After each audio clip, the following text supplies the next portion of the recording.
Oke, kembali lagi dengan TPB Santuy. Kali ini kita akan masuk ke dalam bab yang berikutnya, yaitu mengenai induksi elektromagnetik. Jadi kita udah belajar nih, materi listrik secara terpisah, ada elektrostatik.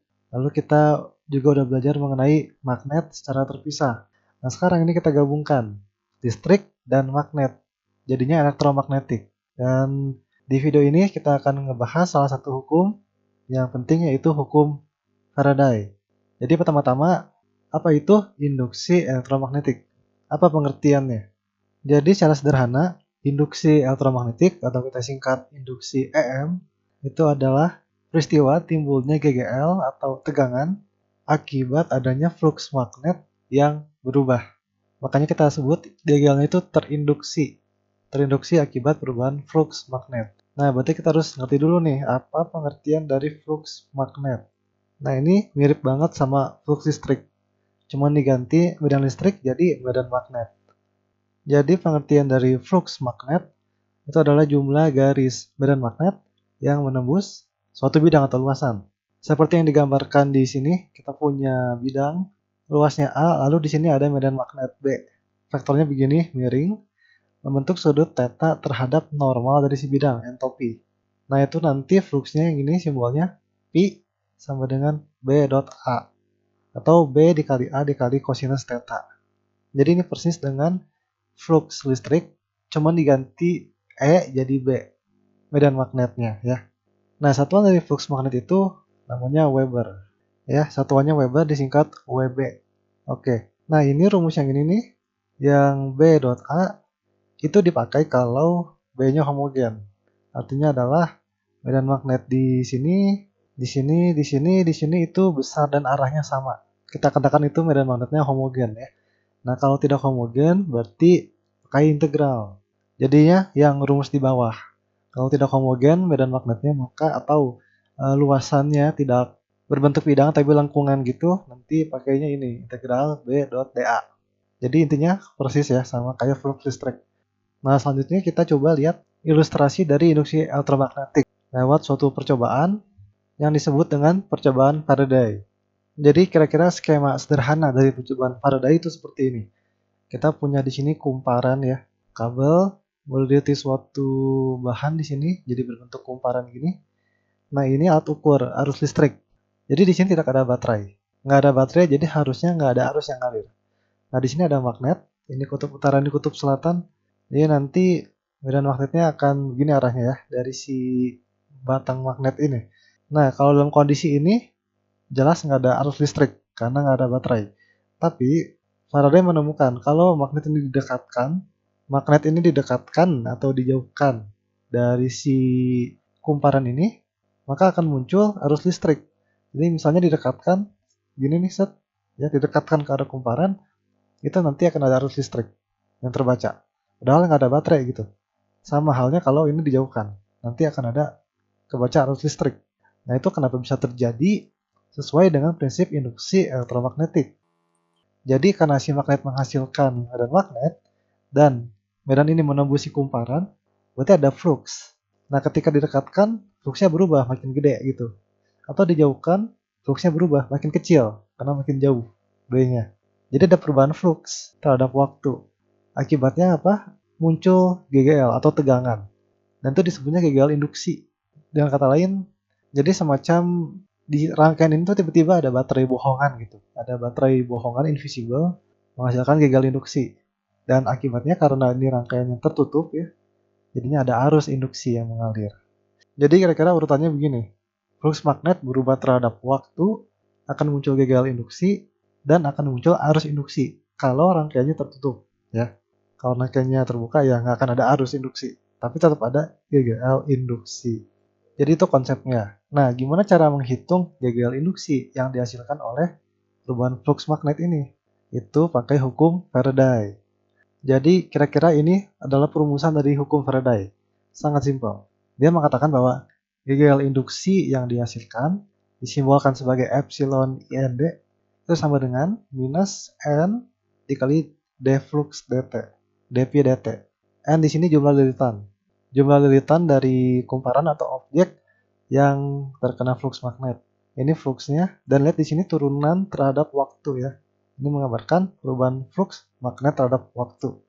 Di sini harus di garis bawahi ya, harus berubah terhadap waktu, bukan terhadap jarak. Jadi sekalipun medan magnetnya berubah terhadap jarak ya, jadi di tiap titik nggak sama, tidak homogen, tapi dia terhadap waktu konstan, ya nggak ada flux yang berubah, ya nggak ada gagal induksi gitu. Jadi harus berubah terhadap waktu gitu. Nah ini di sini ada tanda minus ya. Tanda minus di sini sebenarnya ini hanya menunjukkan bahwa induksi kita itu melawan perubahan flux. Nah itu yang bisa disebut dengan hukum Lenz. Jadi hukum Lenz secara sederhana itu punya arti bahwa induksi yang dihasilkan itu harus sedemikian rupa sehingga melawan perubahan flux yang terjadi. Makanya ada tanda minus di sini. Nanti kalau di perhitungan kita cukup mutlakan karena biasanya yang dicari besar dari GGL-nya, dari tegangannya. Nah ini penting hukum Lenz untuk nanti kita mencari arah arus induksi. Jadi seperti yang di sini nih, di sini ada muncul arus induksi, arahnya kemana? Nah itu bisa dicari dengan hukum Lenz dengan menerapkan prinsip ini. Nanti akan dibahas ya untuk lebih jelasnya dalam soal. Oke, jadi modal untuk induksi EM sebenarnya hanya ini saja nih. Hanya hukum Faraday dan rumusan dari flux magnet. Gitu. Sisanya adalah tinggal nanti tergantung kasus soalnya seperti apa. Dan ini kalau misalnya kita tinjau sebentar ya, kalau kita lihat flux magnet, rumusnya itu ada 3 komponen, B, A, dan theta. Medan magnet, luasan, dan sudut. Nah, jadi flux magnet berubah itu bisa 3 kemungkinan. Jadi bisa karena A berubah, luasnya berubah, B-nya berubah, atau tetanya berubah. Itu jadi bisa dibilang penyebab induksi EM. Penyebab dasar induksi EM adalah salah satu dari 3 variabel ini berubah. Itu. Atau bisa jadi lebih kerennya lagi, tiga-tiganya berubah. Yaitu pasti nanti menyebabkan induksi EM. Nanti kita akan jelaskan contoh-contoh dari tiap kasus ini. Kapan A berubah, kapan B berubah, kapan theta berubah. Oke, kita coba masuk ke dalam ilustrasi soal ya, untuk lebih jelas lagi bagaimana perhitungan dari ini, hukum Faraday. Oke, jadi ini ceritanya nih ya, kita punya suatu sistem seperti ini. Di sini ceritanya ada kawat, di sini kira-kira ada kawat yang tebal, ada kawat yang lebih tebal, dan dia itu bisa digerakkan. Kalau yang lain ini stay, ini diam, yang warna biru ini bisa digerakkan. Ceritanya, si kawat yang biru ini digerakkan ke kanan dengan kecepatan konstan V.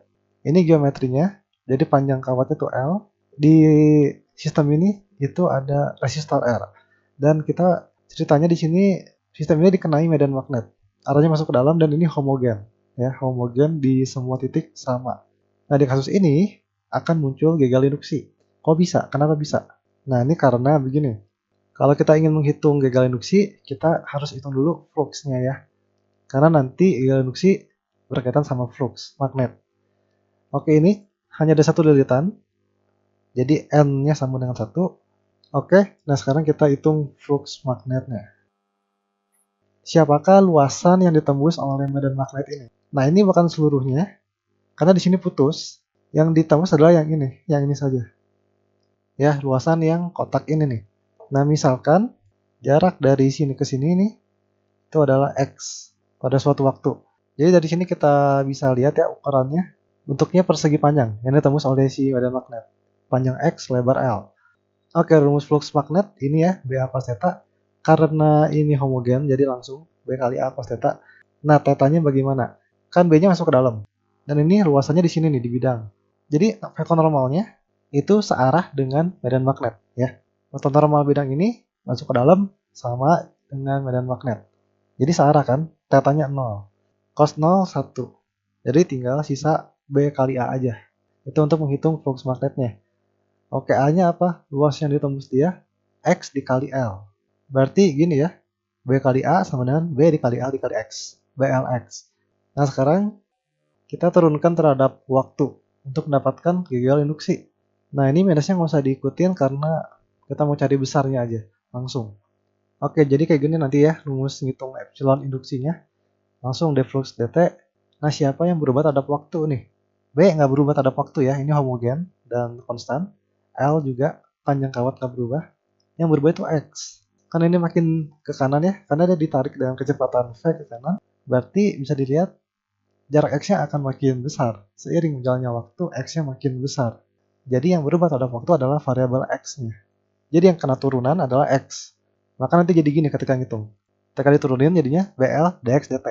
Karena hanya X yang berubah terhadap waktu. Berikutnya apa itu dx dt? Dx dt itu kan X itu kan kayak jarak ya. Jarak kawat terhadap si ini nih, ujung kiri. Dx dt berarti perubahan jarak terhadap waktu alias kecepatannya. Jadi dx dt adalah kecepatan. Kecepatan batang yang gerak ke kanan. Jadi kita peroleh epsilon induksi untuk kasus ini adalah B kali L kali V. Gitu ya. Simpel ya. Dan ini kasus ketika A-nya berubah. Luasannya ditembus berubah. Nanti kalau ditanya lebih lanjut, berapakah arus induksinya yang mengalir? Gampang, tinggal pakai hukum Ohm aja kan. Kita punya tegangannya, kita punya R. Jadinya gini nanti kan, arus induksi IND gitu ya simbolnya, sama dengan tegangannya BLV per R. Gitu, itu dapat arus induksinya, besarnya. Nah sekarang baru ditanyain, kemana arah arus induksinya? Nah ini harus dijawab pakai prinsip yang di hukum Lenz. Induksi harus melawan perubahan flux, pokoknya harus melawan. Nah gimana cara nyarinya nih? Oke jadi kita lihat di sini ya. Kita punya flux magnet yang ini nih, BLX itu dihasilkan akibat medan magnet menembus ke dalam ya, ke dalam layar. Selanjutnya dia tambah gede tambah kecil, dia tambah gede ya, karena X-nya tambah gede. Oke, jadi flux kita makin besar dan itu menembus ke dalam layar. Gini ya pernyataannya. Nah ini harus dilawan. Flux yang makin besar ke dalam layar itu harus dilawan. Gimana cara ngelawannya? Supaya nggak tambah gede ke dalam layar, berarti harus dilawan dong dengan cara arah kebalikannya. Harus ada yang keluar dari layar. Ya jadi maksudnya adalah seolah-olah tuh ada medan lain, namanya medan magnet induksi, BIND gitu. Arahnya keluar layar. Itu untuk melawan yang masuk ke dalam layar ini. Karena dia tambah besar. Gitu. Jadi dilawannya seperti itu.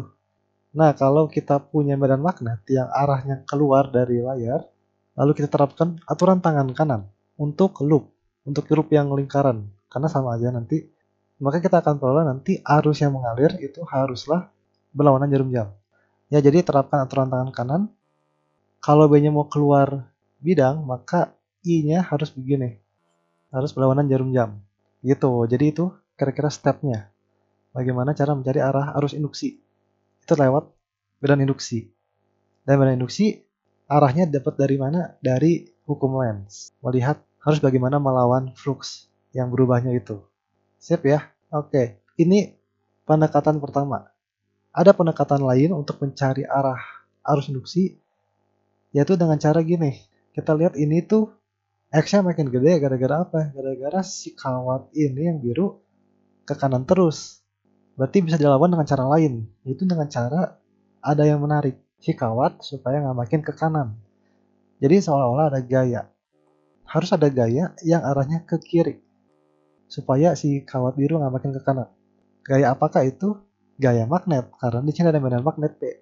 Ya, jadi ini gaya Lorentz, magnet ya, kira-kira. Nah, pakai aturan tangan kanan lagi, tapi untuk gaya Lorentz. Kita pengen B-nya ke dalam, pengen G-nya ke kiri. Kemana kah arah arusnya? Di kawat ini, di kawat yang biru. Nanti bisa dicek sendiri, nanti arah arusnya harus ke atas, di kawat ini. Dengan demikian, karena dia ke atas, mau nggak mau nanti belok kiri, bawah, kanan. Jadinya sama counter clockwise ya, berlawanan jarum jam. Bahkan kita bisa menghitung berapakah gaya Lorentz-nya. Karena tinggal gini aja kan, I induksi dikali L dikali B, rumus gaya Lorentz. Yang kalau di input nanti dari sini dapatnya yang seperti ini. B kuadrat L kuadrat V per R. Gitu jadi kira-kira ya. Oke, jadi sekian untuk pengenalan mengenai induksi elektromagnetik dan hukum Faraday. Semoga ini membantu untuk pemahaman kalian. Sampai jumpa di video yang berikutnya. Terima kasih.